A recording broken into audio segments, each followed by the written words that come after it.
गुरु प्यारी साध संगत जी, मैं विनोद जो लंदन इंग्लैंड में रहता हूँ, आपके चरणों में पूज्य मस्तानंद जी की साखियाँ लेकर हाजिर हुआ हूँ।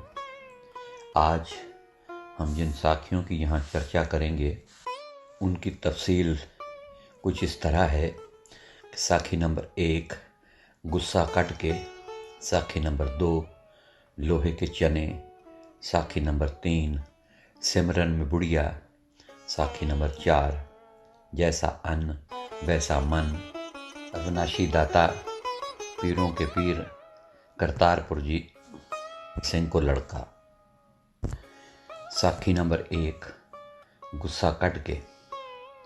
हाजिर नाजिर जिंदाराम साईं जी ने एक साधु को टिंडा की सब्जी बनाने का हुक्म फरमाया। बाद में कहा कि चाय भी बनाओ।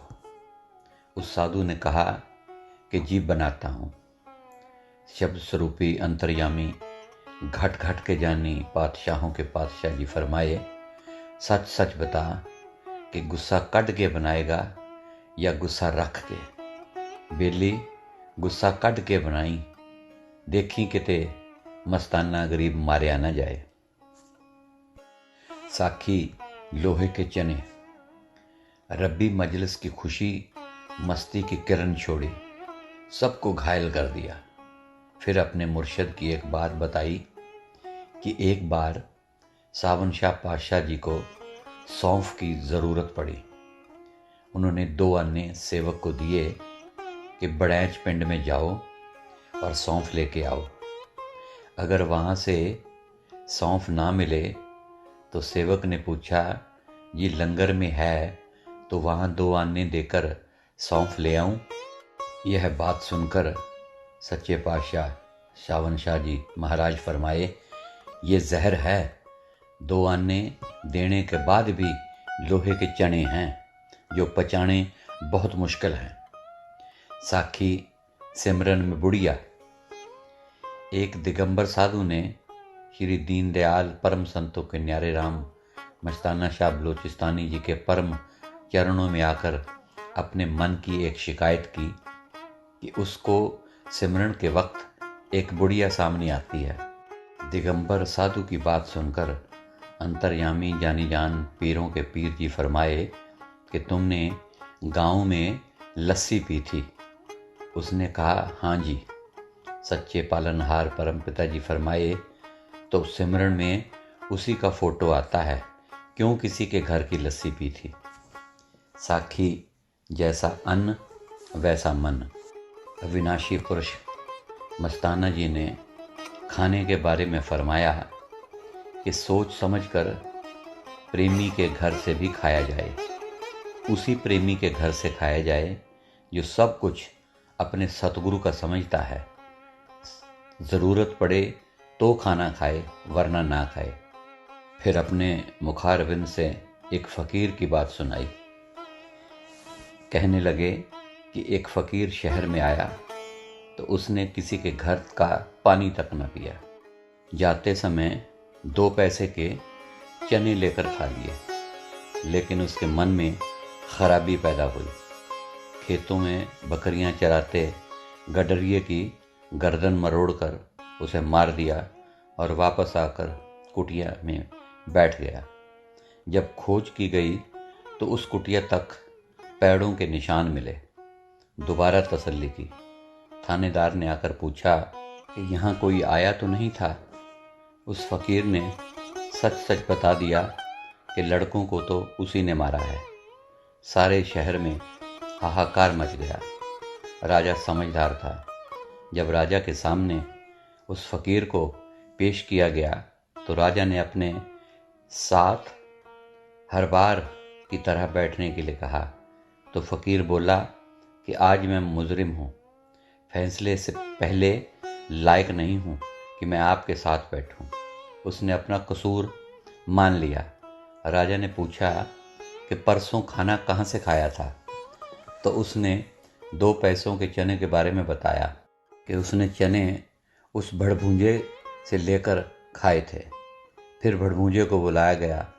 भड़भूंजे ने बताया कि ये चने गुलाम मोहम्मद कसाई के घर से आए थे। फिर कसाई को बुलाया गया।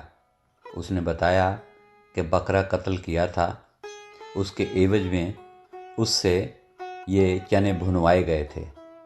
फिर राजा ने फैसला किया कि इस फ़कीर का कोई दोष नहीं है, यह निर्दोष है, सारा कसूर कत्ल के अनाज का है। जैसा अन्न उस फ़कीर ने खाया और वो कत्ल करता चला गया और उसके बाद फ़कीर को बरी कर दिया गया। साखी फल उसी समय दरबारों की सेवा में बीबियाँ प्रेम से जुटी हुई थीं और उनकी इतनी सुध बुध खो गई थी, जिसको वे सोचकर याद कर रही थीं, वे अपरंपार दाताजी उनके पास विराजमान हैं। सच्चे सहारे सतगुरु जी मीठी मीठी हंसी मस्ती लुटाते फरमाने लगे, दरबारों की सेवा बड़े भागों से मिलती है, जो जमा होता है बीबियाँ ले जाती हैं, इसका फल उसी टाइम मिलता है। पूज्य मस्ताना जी का कहने का मतलब ये था कि दरबारों में जो प्रेमी सेवा करते हैं वो नगद सौदा होता है, उसका फल उसी टाइम मिलता है। साखी मल सिंह को लड़का। हरिद्वार गांव के लोग बहुत ही गरीब थे और उस गांव में सब झोपड़ियां थी। दीनों के दाता बिन बोले सब कुछ जानने वाले सतगुरु जी ने पूज्य मनीष साहब जी को सत्संग के लिए भेजा। स्वयं प्रभु मस्त मौला जी पधारे तो गांव के लोगों को पता चल गया कि सोना चांदी लुटाने वाले बाबा जी पधारे हैं। तो एक पल में ही लोग इकट्ठे हो गए। मजलिस में जब सतपुरुष सतकरतार जी सब संगत को कपड़ा बांटने लगे तो गांव वालों ने प्रार्थना की कि हम कपड़ा नहीं लेंगे, क्योंकि जो हमने सेवा की है उसके बदले में हमारी सेवा चली जाएगी। श्री खेमचंद ने सबके सिर पर साफे यानी कि पगड़ियाँ बांधी। श्री मल सिंह बाजीगर के घर लड़का नहीं था। उस रब्बी मजलिस में उसकी लड़की भी आई हुई थी। जिंदाराम बख्शनहार परमपिता जी ने उस लड़की की तरफ भोले बनते हुए फरमाने लगे, खेमचंद इस छोरे के सिर पर भी साफा बांध। श्री खेमचंद ने बताया कि यह तो मल सिंह की लड़की है जी। पूज्य मस्ताना जी अनसुनी करते हुए फिर फरमाए, खेमा छोरे के साफा बन। श्री खेमचंद ने जब बताया कि ये तो बीबी है तो तीसरी बार फिर मुखारबिन से फरमाया कि छोरे को साफा बांध। इस समय श्री खेमचंद के मन में ख्याल आया कि परमेश्वरीय अलमस्त मौज को पता नहीं क्या और साफा लड़की के सिर पर बंधवा रहे हैं और सिर पर साफा बांध दिया गया। हर बात में रब्बी राज होता था, क्योंकि रब्बी नूर पीरों के पीर सतगुरु जी ही जानते थे। उसके घर लड़के का जन्म रब्बी हुक्म का फरमाना था। इसी बहाने वचन निकले कि राज कोई समझ भी ना पाया। मल सिंह की लड़की के घर 1 साल बाद एक लड़के ने जन्म लिया और पूज्य मस्ताना जी का वचन पूरा हुआ। सो गुरु प्यारी साध संगत जी, ये थी आज की 6 साखियाँ। आज के लिए इतना ही। कल फिर कुछ नई साखियाँ लेकर आपके चरणों में हाजिर होऊंगा। तब तक के लिए मुझे आज्ञा दीजिए और मेरी तरफ से प्यार भरी धन धन सतगुरु कबूल कीजिए। धन धन सतगुरु तेरा ही आसरा, हाजिर नाजिर जिंदा राम तेरा ही आसरा।